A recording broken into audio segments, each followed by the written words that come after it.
some natural. We've mixed the both together, put them into the bowl, and we're just going to mix it up. Plenty of water.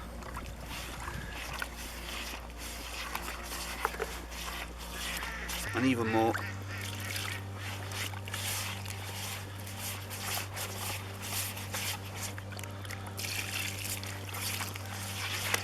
Make it really sloppy, because this paste is gonna take the water on.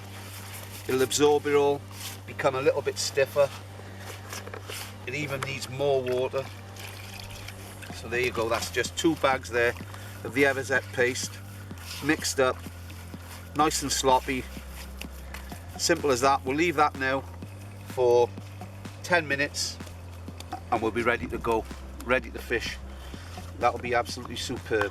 Stay on the hook, and I'm sure we're gonna have some fish on it today. Come back later and find out. Is about the Frenzee paste pots. Why we've got actually got 2 different sizes of hole. We have the larger hole and we have the smaller. There's a couple of reasons for it. The main one being the bigger hole, for instance, it sits further down the pole, allows you to fish paste in deeper water.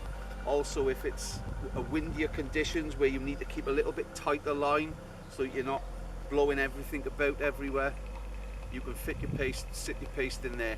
For normal conditions like the day, then I'm not going to use this one. I'm going to use the one that's a bit further up and just have my line there. I don't need the line isn't going to blow about everywhere. It's not going to come tangling. So and I just find it a little bit easier to fish with that one. So that's what I'm going to do for today. Obviously, if conditions change, it becomes a lot more windier and it becomes a bit more difficult, then I'll just put this bigger pot on and just make things easier for myself. Okay, so here we are, Jan. We have the paste. I'm just going to show you. I'll just take a lump. It's a fair size lump. I'll form a little indentation in it. Drop the hook in, mould it round, and basically that is it. That's all I do. I then put that into the pot, and then I'll take some hemp. I'll take a few bits of meat, and then I'll take a bit more hemp. And that's it. And then I go out and feed. Now, this is important when you're feeding the paste. I've got my paste pot is sat 2 foot from the end of that tip. So what you have to do when you push out is you ship on.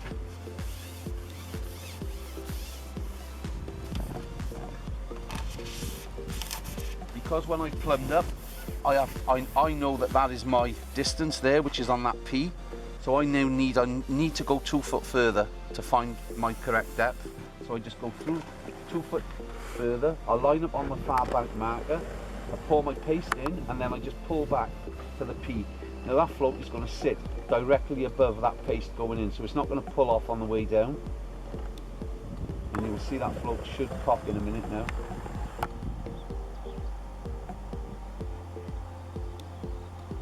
There we have it, sat there absolutely perfect.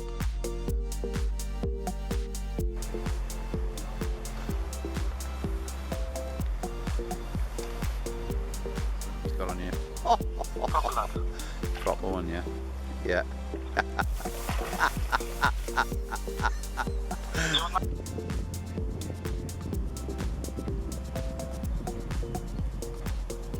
Okay, Jan, it's been a fantastic couple of days.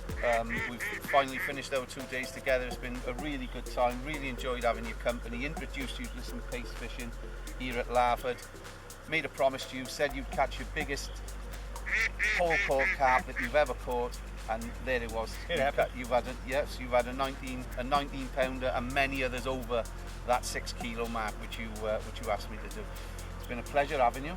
Absolutely fantastic. I hope you've learned a little bit. Oh man! And I hope we can go forward and meet up again and fish again together. It's been a pleasure. They told me he was the paste master. I can tell you, he is. Learned a lot and really appreciate it.